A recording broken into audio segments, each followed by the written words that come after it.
How you doing, everyone, and welcome back to another episode of Project R. You can probably see the truck in the background here. We've traveled up in that today to Milltek. We're picking up our exhaust from them that they've supplied us for the MK8 Golf R, and we're going to head back to Forge to get it fitted. But before we do that, we've got Steve and Brett, and they're going to be showing us around their manufacturing capabilities. So let's go and check it out.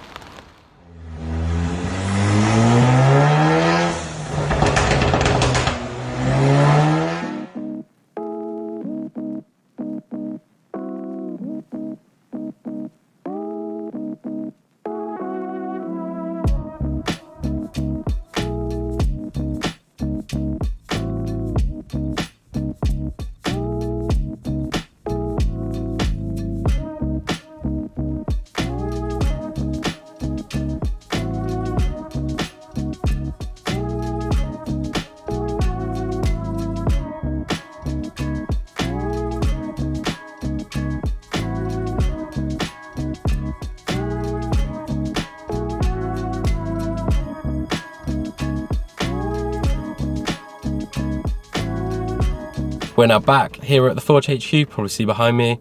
We had a nice drive back down from Milltek. As you could probably hear, it's still raining, so we're just going to jump straight into the workshop and we'll start installing this exhaust now.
That's the exhaust now all installed. We've taken it for a drive. It sounds great. The guys at Milltek always get a great sound exhaust. So that's another episode of Project R done. Let us know what you want to see in the next one. We'll have another episode coming to you in the next few weeks, so keep an eye out for that one.